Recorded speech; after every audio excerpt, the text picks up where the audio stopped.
what is cracking? It is your girl, Lillian Francis. Today we're going to be asking the age-old question, when do you know how to start mixing and how the fuck do you know when to stop? For literally years and years and years on my production journey, mixing felt like this giant nebulous cloud that I would never understand. It was like there were a million things to do and all these tiny tricks and techniques and things that I had to be thinking about. And I just had no idea when I had done all the things the right way, you know? So after 8 years of trial and error and learning, I finally put together an 8-step mixing checklist. Now I have this checklist because it basically summarizes everything I need to do to my track in order to get it ready for release. So then when I'm mixing it, I know that if I go through each one of these items one by one, by the time I finish my checklist, there is nothing left to do. There's no way that I could personally make it better. And that's something we have to remember is that when you finish mixing your track, it's the best job that you can do at this stage in your mixing career. And you have to know that every single time you mix a song, you are going to get better. All right, so let's tackle this first question. In order to answer that question, I want to talk about the difference between production and mixing. So in my mind, these are two different stages.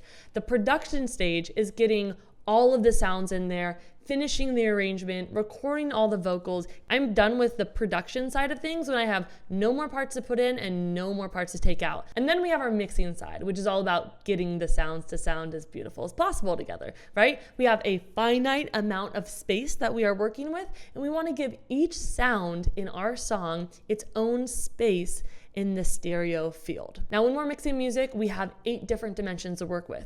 We can place a sound to the left or to the right. We can place a sound up or down. We can place a sound up close or far away, and we can make a sound narrow or wide. So for every single sound, we are deciding where do we want to place it, right? Is it on the left, high up, in front, in back? Is it narrow? Is it wide? And then once we decide where we want our sound to be in our sonic sphere, then we have specific tools that we can use to put them there. Now, I will say there will often be some overlap between the production and mixing stage, and sometimes they just flow into each other.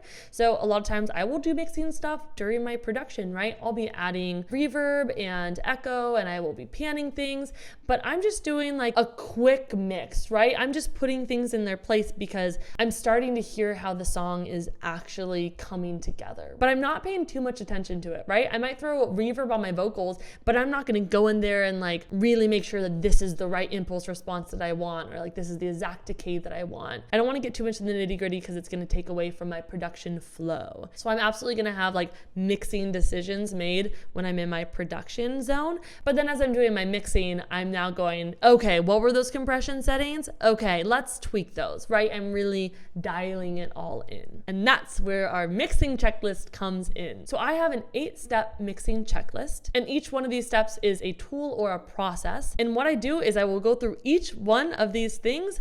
I will apply them individually to all of my tracks and also my bus tracks. And basically once I finish the mixing checklist, it's done. So what's on the checklist? Number 1, we have organization. 2, we have volume. 3, we have panning. 4, we have space. 5, we have width. 6, we have saturation. 7, we have EQ, and 8, we have compression. Now, each one of these tools plays a different role in placing our sound around our sonic sphere. So panning is going to be placing it from the left and the right. Things like volume, compression, and space, like reverb and echo, are going to either place our sound up front or in back. Width is going to determine whether we have a narrow sound or a wide sound. And saturation and EQ, which deal with frequencies, are going to determine how our sounds stack up and down. And as I go through this checklist, I am going to be nudging or like Tetrising my sounds into place until by the time I end with compression,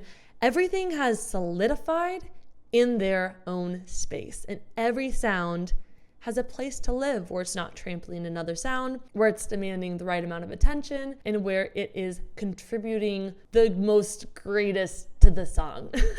And not all tracks need every single treatment. I'm just going through every single track and saying, does it need saturation? Does it need EQ? It might not, or it might. If it doesn't, I move on. If it does, I give it the treatment. I also made a video going more into detail about each one of these steps, and that is linked above somewhere. But just because we're here, let's quickly go through that checklist, okay? This is gonna be like the TLD W of mixing checklist, okay? Number 1, organization. I am making sure that all of my tracks are properly named, they are properly grouped, they are properly colored. There are no unused audio effects or clips in them. There's no tracks that are turned off. If the track's not doing anything, I'm taking it out, right? I'm making sure that every single sound in there I actually want there, because sometimes little sounds and little instruments will sneak in and I'll just like forget about them for the entire production journey, and then I don't want to mix them in actually.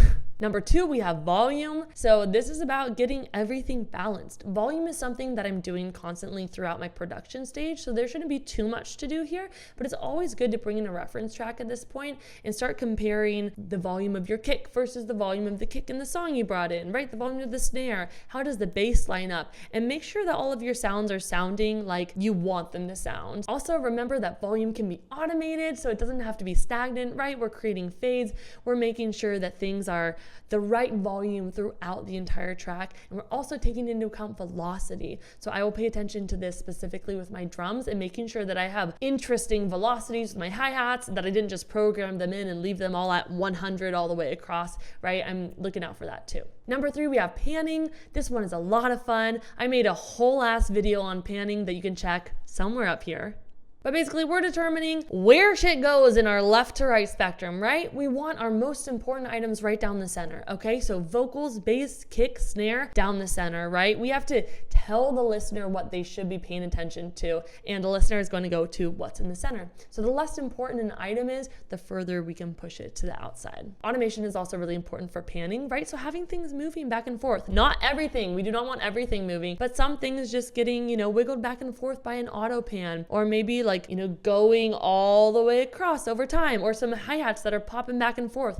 Auto pan and automation are really great for this. Number 4 is space. So this is where I'm going through and I'm making sure that if I threw any reverbs on my tracks already, that I'm actually getting nitty gritty about how I want the decay and what the impulse response is and things like that. I'm also making sure that there's echo where I want there to be echo.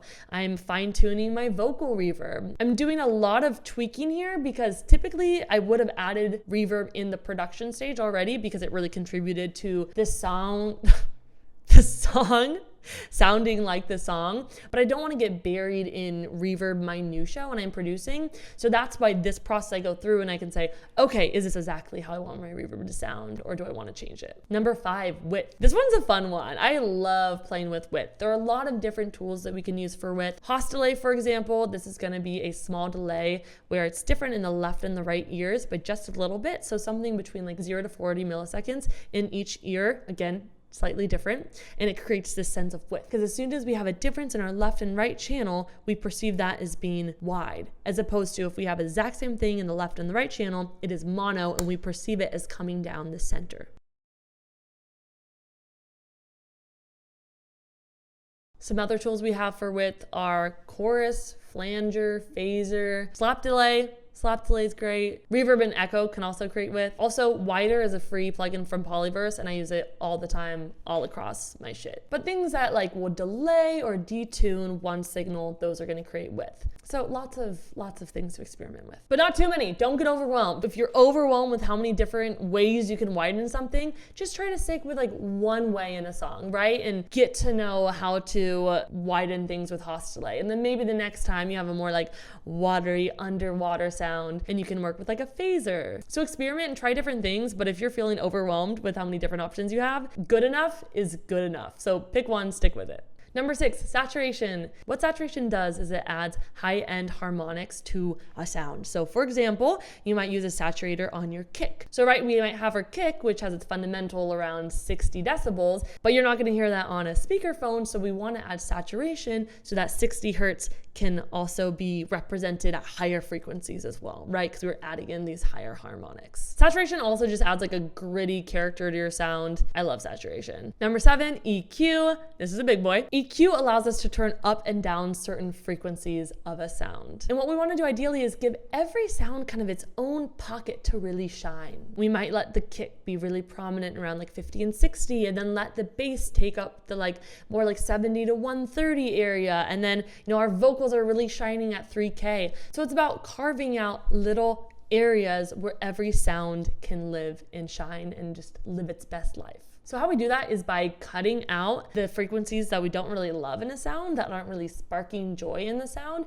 and we emphasize the frequencies that are sparking joy, either by boosting them in that track or by scooping them out of other tracks that might be interfering with that frequency zone for that track. EQ, ton of fun, super important. And last but certainly not least, we have compression. Now, compression has a lot of different uses. It can either tame out a sound, right? If you have a sound that's very dynamic, we can put a compressor on it to bring down the dynamics and then boost it all up. So you're essentially bringing up the lowest volume sounds in that track. We can also use a compressor to emphasize the transient of a sound, right? So it can make a snare snappier. It can also de-emphasize the transient of something, so it can make a snare fatter and punchier, for example. Then we always have sidechain compression, where we can have our different tracks talking to each other. So you might put a compressor on a bass, for example, and then sidechain that bass to a kick, which essentially means that this compressor is going to take its input not from the bass, which is the track it's on, but instead from the kick. And then every time it hears that kick, it's going to duck in volume. So this is a way that we can get our sounds to talk to each other and allow every sound to kind of have its own space. So after I have gone through and I have done volume and panning and space and reverb and delay and width and saturation and EQ and compression, then I am done. And also, I will say that this is for individual tracks and also for group tracks and also for return tracks, okay? We are EQing our reverb, we are widening our reverb, etc. But after I have gone through this checklist, I get to the end and I'm like, yeah, I can confidently say there's nothing more to do. Everything has been EQ'd or compressed if I wanted it to. It all sounds good as I can make it at this point. And of course, I'll listen to it a couple times and make sure that everything is sounding great. But normally if there's any changes to be made, they're small, I make them, and then the track is fucking done, y'all. It's done. So I hope this has been helpful. I hope you now are able to approach a project and know when to start mixing and when to stop. Hopefully you'll get to the very end and your mix will sound fantastic. But remember, if you get to the end and it's still like, okay, could be better. It could, but you're gonna have to just do that 100 more times, or it won't take that long to get that much better. But you just have to keep doing it and it's gonna keep getting better and better. But you at least know that you have mixed it to the best of your abilities, and I'm so proud of you. Keep doing it. I swear to God, mixing gets easier and easier every time. If y'all have any questions for me, if you would like to know more about my process, please reach out to me. I love hearing from you guys, hearing your cues, and trying to help you however I can. So again, go ahead and download that checklist below and keep making beautiful music. Bye for now.